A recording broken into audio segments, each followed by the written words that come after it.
Guy McPherson here of the Nature Bats Last YouTube channel, and I'm having my 13th conversation with psychologist Peter Miller. 13 is a baker's dozen, and I just looked up why it's called the baker's dozen. In medieval England, they didn't have a very good means of weighing things or even measuring things. So when bakers would sell a dozen loaves of bread, if they got it wrong, if the weight was a little shallow, they could be beat, they could be flogged. That would be the penalty for getting that wrong. So this idea of a baker's dozen goes back to medieval Britain when they would just throw in a 13th loaf just to make sure. So a baker's dozen became 13 loaves instead of 12. And we always learn something new when we're talking to you. You're an educator. You are an educator. Sometimes they throw in 2 loaves just to make sure, because nobody wants to get flogged. Better than throwing a couple of loaves. Right. So here we are for the Baker's Dozen conversation with Peter Miller. And Peter, I'd like for you to mention your free course in BPD. For sure. Thanks, Guy. So I am offering a free course in borderline personality disorder.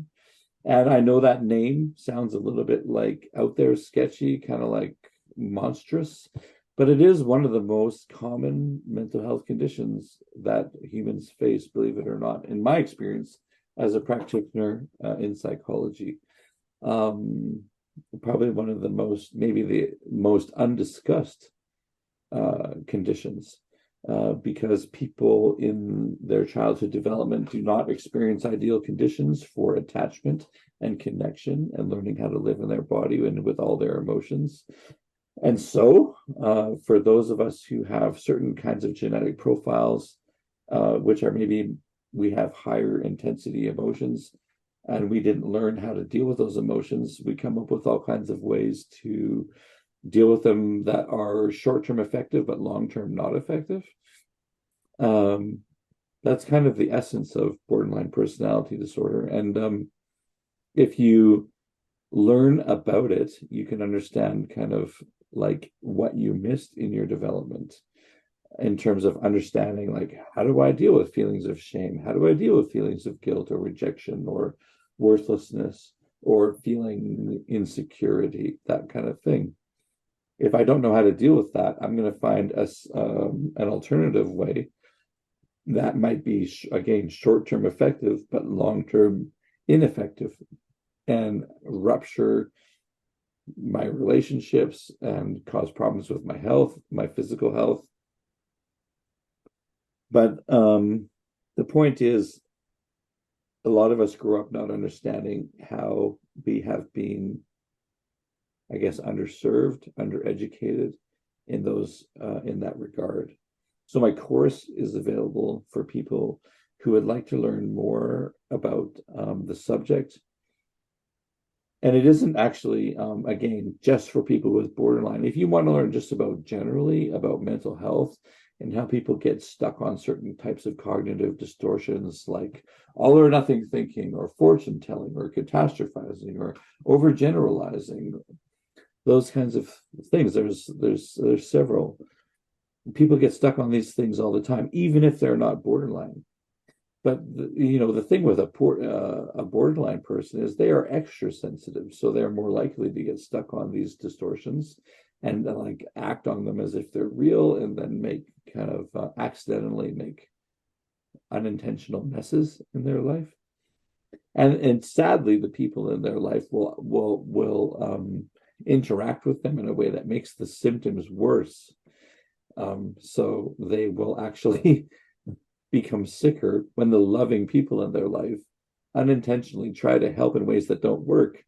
So anyway, if you would like to learn more about this, please do access freebpdcourse.com to learn. I'm offering everything that I've learned in my struggle to become sane in this insane world at that place, freebpdcourse.com. Thank you. Thank you. And as Peter indicated, this is a means of helping people in every category with respect to mental health.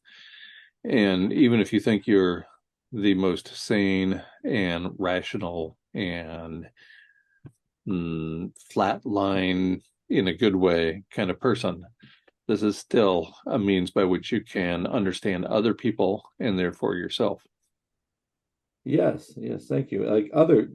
Knowing how other people struggle is key too. If you think you know everything about mental health and you're interacting with someone who struggles that way and you think you know, trust me, you don't. So please learn a few things, please. Thank you. I've been encouraging people for at least 15 years to live where they can be most helpful and simultaneously where they feel most alive. And those might seem to be at odds with each other, but like you, Peter, I have pursued a life of service. And people who do that, I think that service is its own reward. And so living in a place where you can continue to provide some service to other human beings, I think is important. I love service because it's the opposite of exploitation. And the default in our culture is exploitation. If you aren't exploiting your fellow man, then you're not actually you're not on the grid, I don't think, because you're not actually trying to take from them more than what you deserve. So if the essence of what you're doing doesn't include some kind of service, then isn't it just exploitation? Right. Indeed. Okay, I've wanted to bridge this topic with you for a while, and now seems like a good time. Although, feel free to say I don't want to talk about that because this gets personal. You have children, and you're a psychologist with clients, and some people would view those clients as being analogous to patients in a physical health situation, right? And I don't know why we draw the line between physical health and mental health when it's pretty apparent that they interact with each other all the time. Indeed. On a really close basis. Indeed. So do you feel like you have a duty to reveal information to your clients and to your children about the kinds of things I talk about the kinds of things that you deal with all the time? And does that responsibility you feel vary with the age or the psychological condition of the people you're dealing with? Right. So I think most people would not say it's a good idea to tell your 3-year-old or your 5-year-old that we're going to be extinct in the relatively near term. I think most people would consider that a bad idea. On the other hand, with withholding the information about potential near-term loss of habitat and therefore loss of the ability of our species to exist, if you withhold that information, that can be viewed as malpractice if we're making a comparison with the medical community. But do you do that with people who are emotionally unhealthy? You certainly wouldn't do that with a 5-year-old. Where's the line here? That's what I'm trying to figure out. A good question. I mean, and I function in the way that I do, and I think that the way that I do, I probably don't draw the line perfectly every time with everyone that I meet with. I, as a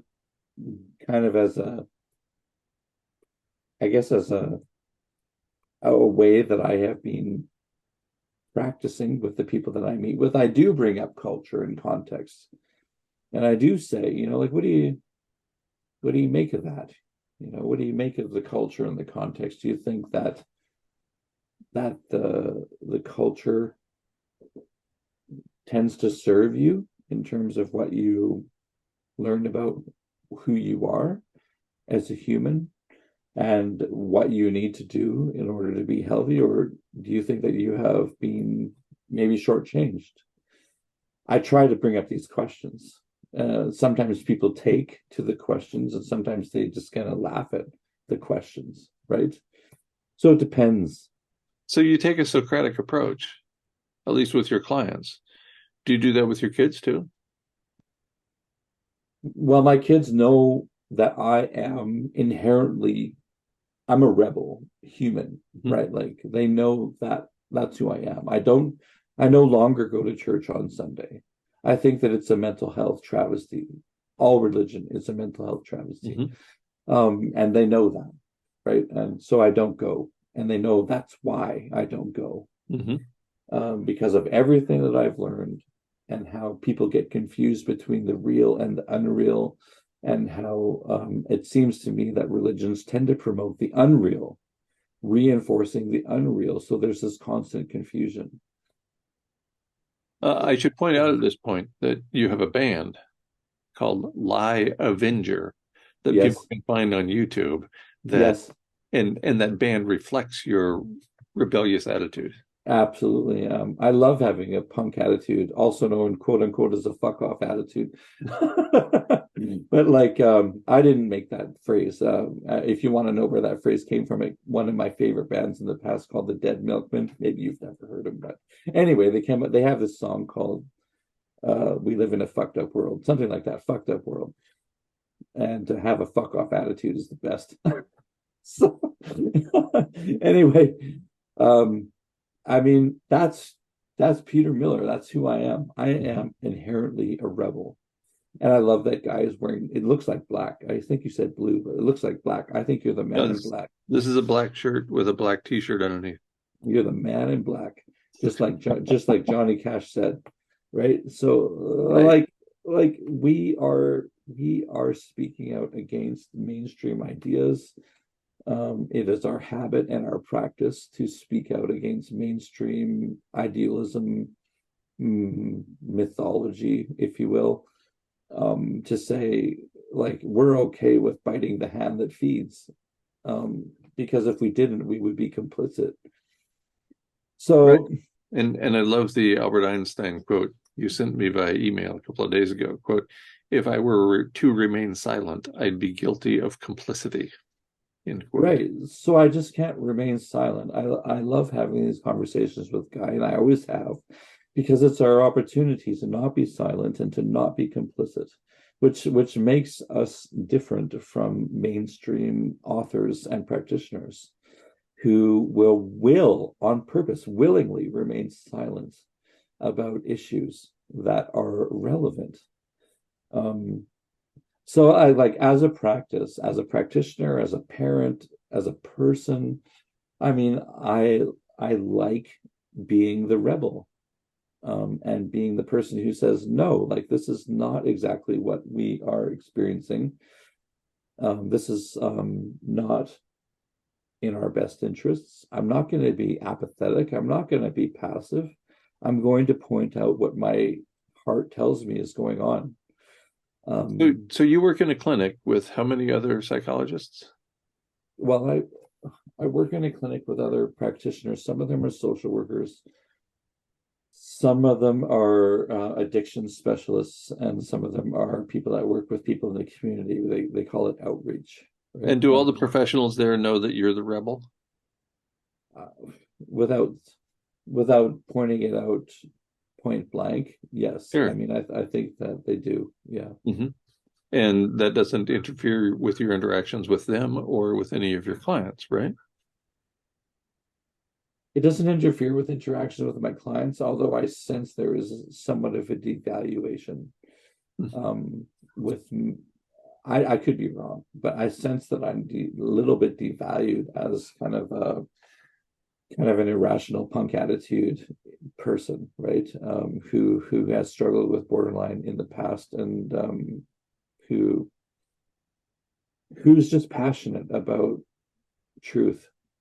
So I think most people tend to lean towards the mainstream, and they're like, "That's my friend.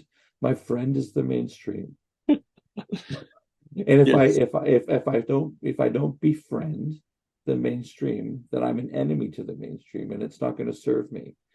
I Do you see there's two differences there? There's like, I'm going to befriend the mainstream or I'm not, and I lean to not.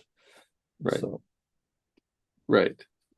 And and a lot of people view this as a bad thing, right? Most of culture follows the mainstream because it's the mainstream. and they want to fit in.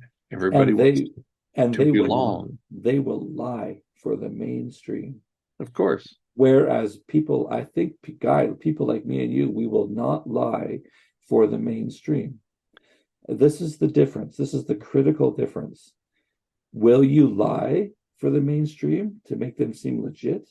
Or will you point out the errors in their ways? Well, it's pretty interesting because somebody pointed out to me a couple of years ago that the mainstream media, everybody talks about the mainstream media, and really it should be called the corporate media.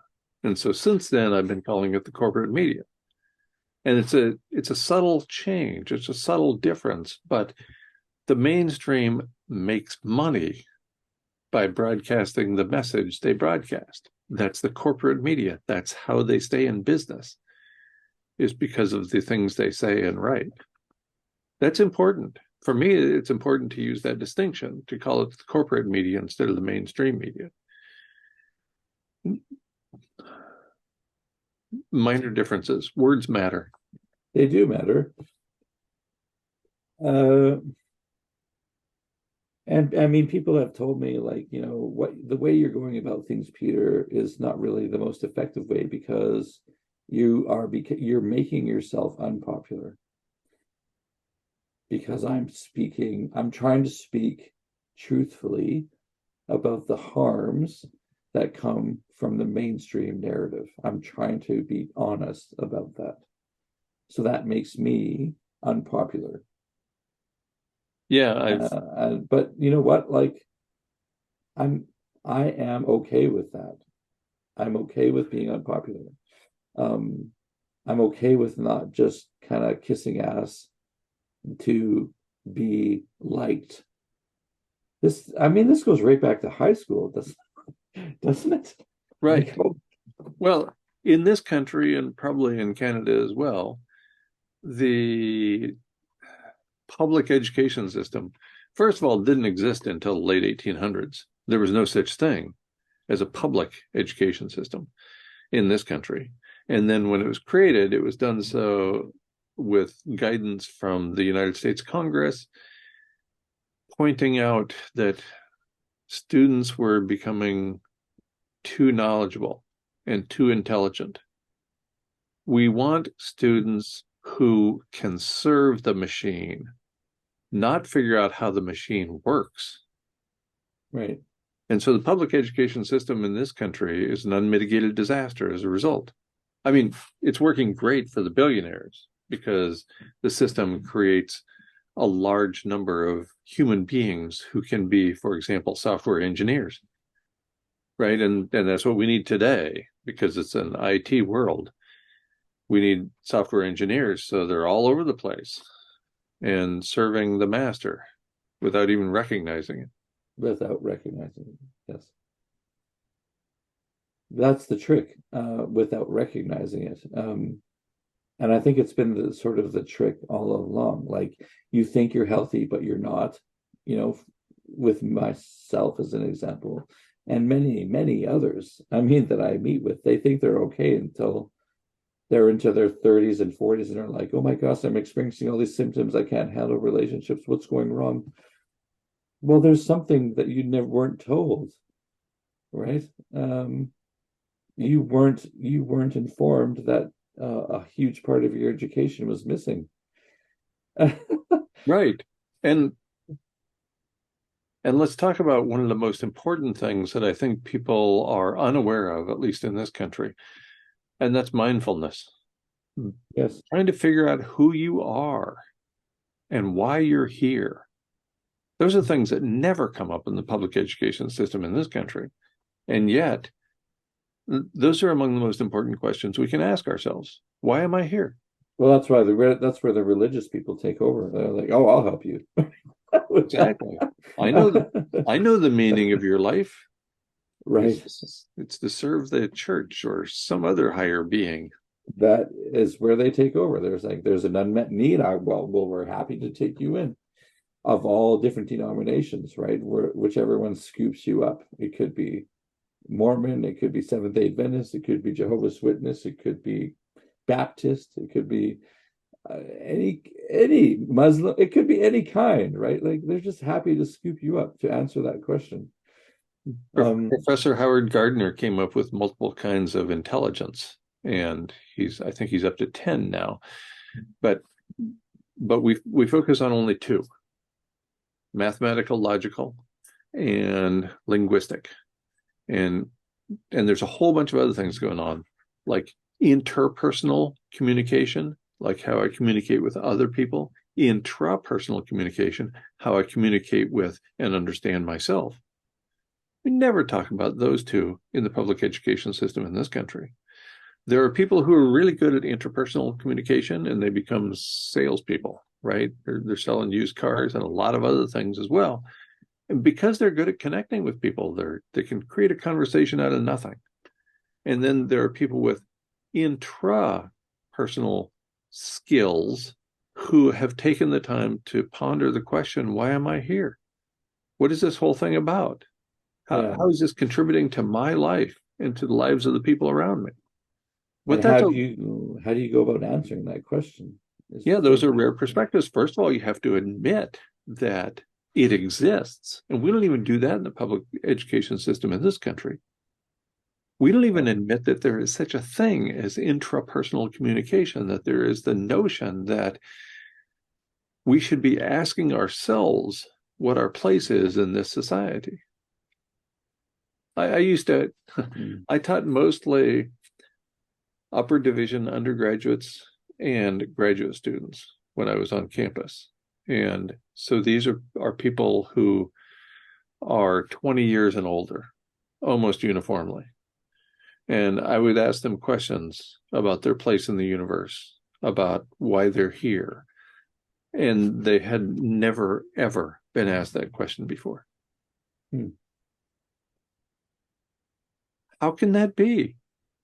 How can you get through life not pondering for a moment or two, or maybe for years, why you're here?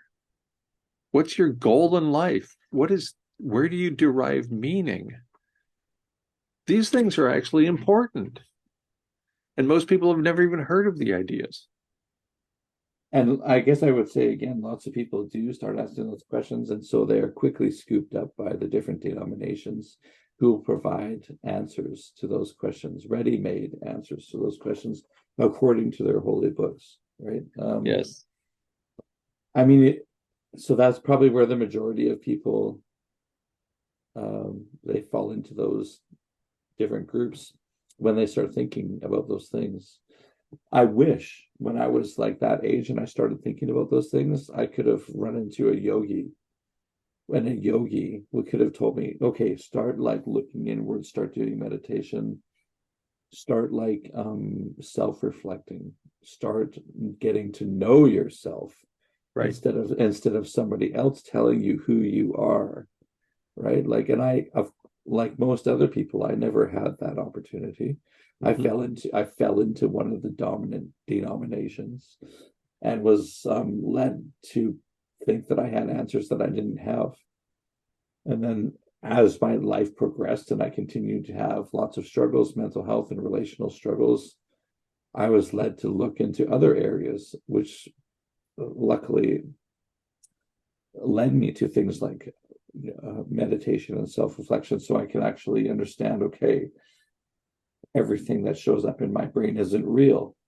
It's not all, I need to learn how to distinguish the real from the unreal, and learn how to not get stuck on every thought that comes into my head, because it is that's a dangerous way to live your life. Very, very dangerous. It's a mental health travesty, actually. If you actually think everything that comes into your head is real, you're on your way to a downward spiral. And I'll bet you didn't learn that in the public school system, did you? I didn't learn that in the public school system. I didn't learn that in the church system that I entered into, and no one else that I knew. Well, I have one really good friend who's a practitioner of all things Eastern medicine and all things alternative. I could have turned to him, and I have occasionally. but I mean, I got stuck into predominantly the mainstream, and I believed what the mainstream told me was right.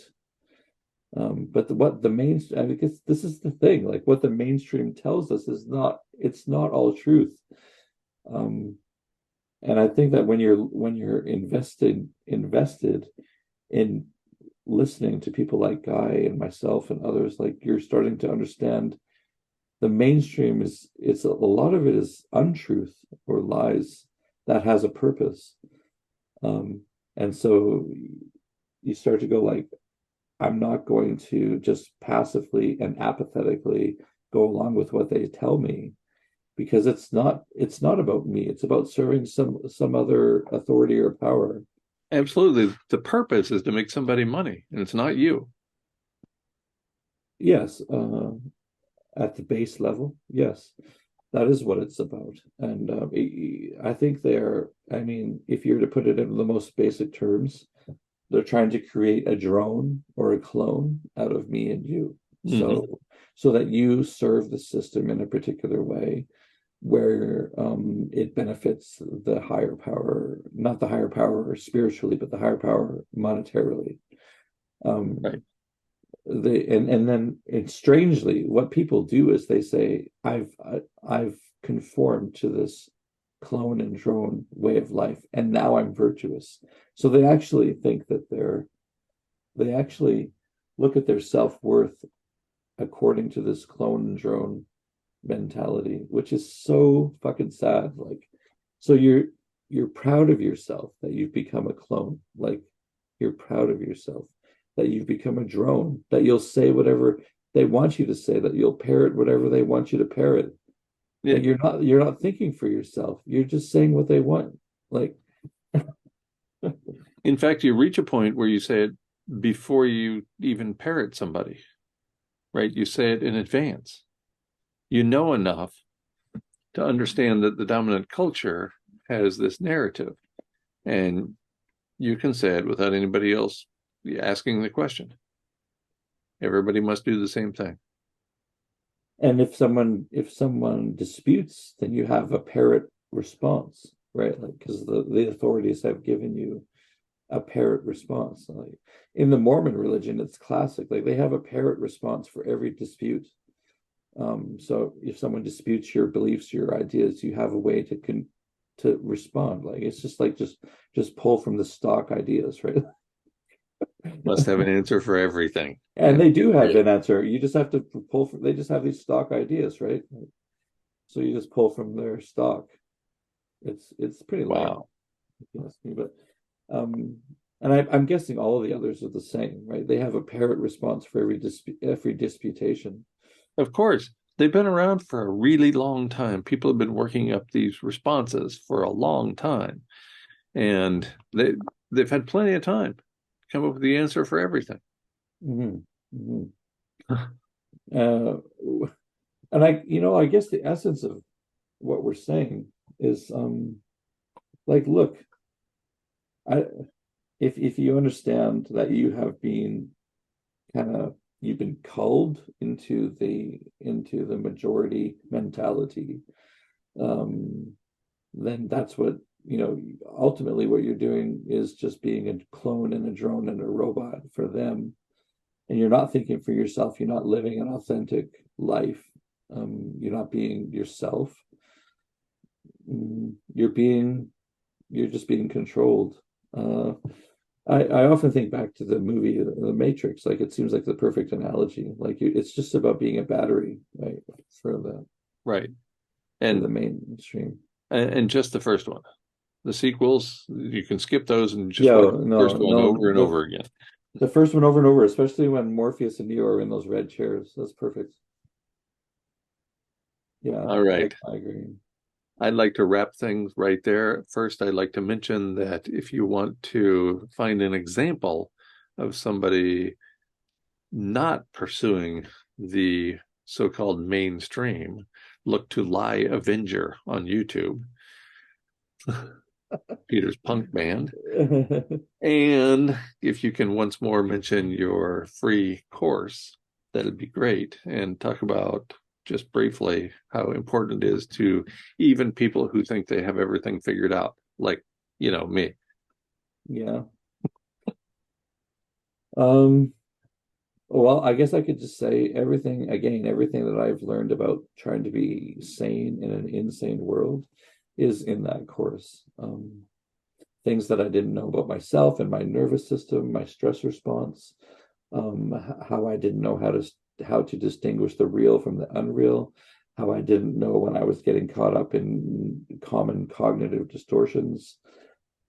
For example, like all or nothing thinking or emotional reasoning or jumping to conclusions. These are classic cognitive distortions that were um, first communicated by authors like Aaron Beck. He's a legend in psychology, right?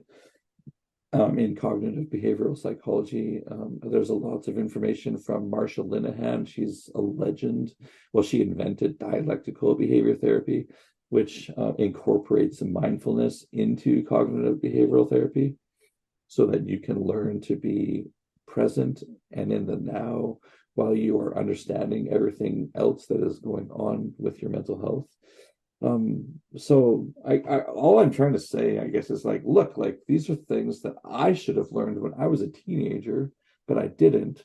So probably 20 to 30 years of my life included much unnecessary misery when it didn't have to.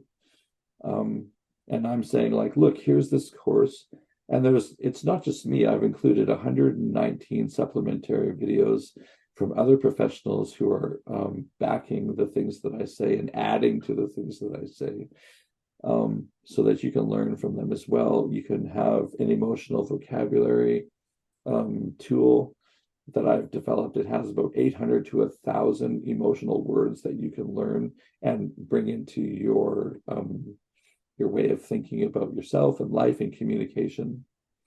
And it's otherwise loaded with tools. I have multiple choice quizzes for all the way through the whole course so that it solidifies what you're learning. So anyway, it's my gift. It's my gift to you and to the world. I don't want people to suffer where they don't have to. And like when I'm talking with Guy, like we're talking about the things that people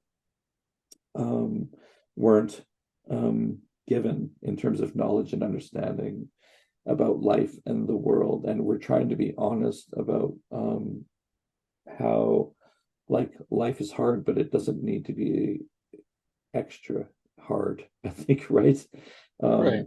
We are facing many ecological problems and even disaster. But in the meantime, while we are going down that path, we can still be humane. We can still be kind and caring and rational to each other. Yes. If you don't have the right tools and understanding to do that, you can't just kind of like by willpower do it. So if you want to learn, I guess, more of the hows about how to be sane in an insane world, please check out my course, free, bpdcourse.com. Thank you. Right. And after you do that, take a look at Howard Gardner's Multiple Intelligences. At least you can find some relatively straightforward summary information online. There's a lot to learn about ourselves. None of us knows everything. And thinking that we do is pure hubris. So thank you again, Peter. I look forward to doing this again next week and continuing from there. So thanks again. Thanks.